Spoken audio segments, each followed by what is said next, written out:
प्रणाम, सत श्री अकाल, आदाब। आप रहे आबाद, खुश रहें, स्वस्थ रहें, मस्त रहें और आनंदित रहें। आज हम माँ गंगा के चरणों में इधर बैठे हैं और माँ गंगा के चरणों के आशीर्वाद का आनंद भी ले रहे हैं और जो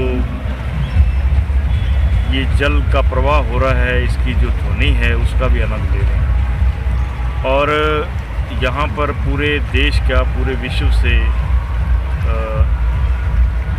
नौजवान बच्चे भी आए हुए हैं और बहुत सारे लोग भी आए हुए हैं। और मैंने एक ख़ास चीज़ देखी कि वो छोटे छोटे बर्तनों के अंदर जल भर के और एक आस्था और श्रद्धा और एक भाव से भर के और पूरे गुणगान के साथ जो है लेके जा रहे थे। और मन में बड़ी खुशी हुई कि माँ गंगा का जल इतना पवित्र है, इतना शुद्ध है, इतनी शक्तियों से भरपूर है कि वो हमारे घर के हर कष्टों को, दुखों को दूर करने वाला है। और मेरे एक दिमाग में बात आई कि आज से बहुत समय पहले गुरु नानक देव जी भी यहाँ माँ गंगा के चरणों में आए थे और उन्होंने एक, सब लोगों ने सुना ही होगा कि लोग जल चढ़ा रहे थे सूर्य की तरफ और वो जल चढ़ा रहे थे उल्टा। तो कुछ लोगों ने सवाल किया कि हम तो जल सूर्य की तरफ चढ़ा रहे हैं, आप इधर क्यों चढ़ा रहे हैं? तो उन्होंने एक बड़ा प्यारा उस समय एक संदेश दिया था पूरी मानवता को कि आप जल चढ़ा रहे हैं सूर्य की तरफ, आपका सूर्य जो है इस जल को ग्रहण कर सकता है। तो मैं जल चढ़ा रहा हूँ अपने खेतों की तरफ, तो मेरे खेत भी इस जल को ग्रहण करेंगे। तो उस समय जो उन्होंने संदेश दिया था वो बड़ा एक फार्मूला था। अगर हमारी सरकारें, हमारे देश के राजनीतिज्ञ, हमारे देश के विद्वान अगर उस बात का गौर करते तो आज तक मेरे हिसाब से अगर देखा जाए तो आज हमारे देश के अंदर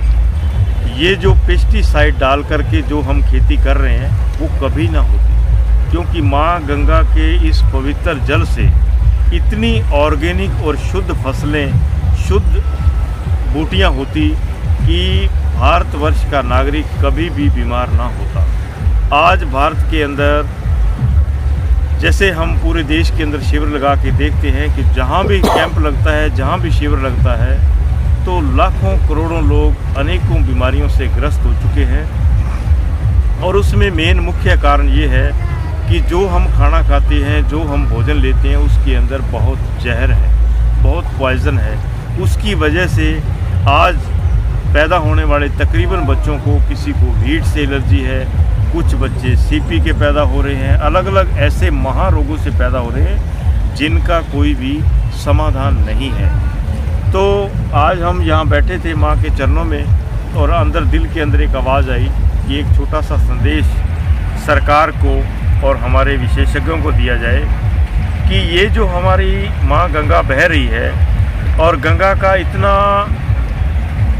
लाखों करोड़ों अरबों मीट्रिक जल जो है वो यहाँ से बहकर सीधा गंगा सागर में चला जाता है। अगर कोई बड़ा बांध एक दो जगह या ज़्यादा जगह बना करके, जो हमारे इंजीनियर लोग हैं वो इस चीज़ को अगर ध्यान दें और बड़े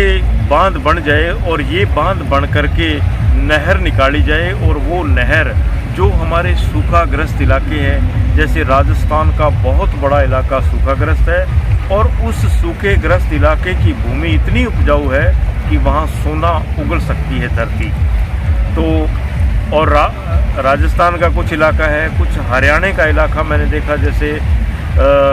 भिवानी इलाका है, चरखी दादरी इलाका है और भी कई डिस्ट्रिक्ट्स हैं जहाँ पर बहुत ही सूखा है और वहाँ की ज़मीन जो है वो बहुत ही उपजाऊ है। मैंने देखा कि वहाँ लोग फुहारों से खेती करते हैं। अगर ऐसा ऑर्गेनिक जल, ऐसा पवित्र जल, ऐसा जड़ी बूटियों से भरा हुआ जल अगर हमारे खेतों में पहुँच जाए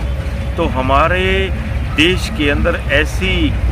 शुद्ध जड़ी बूटियाँ, शुद्ध फसलें हो सकती है कि पूरी दुनिया इसके लिए तरसेगी, पूरी दुनिया को इसकी डिमांड रहेगी। और भारत की एक विशेषता ये भी है कि भारत एक ऐसा देश है जहाँ हर चीज़ बिकती है और हमारे किसानों के पास अगर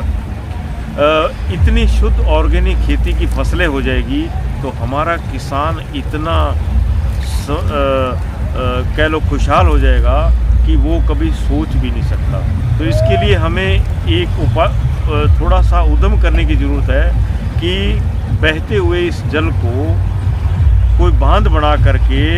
जो हमारे देश के सूखाग्रस्त इलाके हैं, इस जल को नहरों के माध्यम से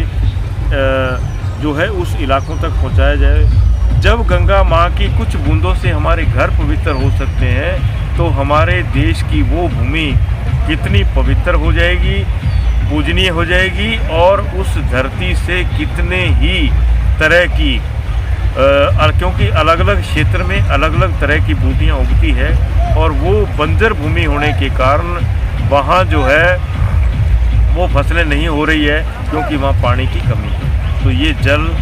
इस देश के लिए बहुत बड़ा विकास का केंद्र बन सकता है अगर हमारी सरकारें इस तरफ थोड़ा सा ध्यान दें और बड़े बांध बना करके इस पवित्र जल को सूखाग्रस्त भूमि की ओर भेजा जाए, तो इस प्रोजेक्ट पे काम किया जाए। तो आने वाले कुछ वर्षों में जो खर्च इस प्रोजेक्ट पे आएगा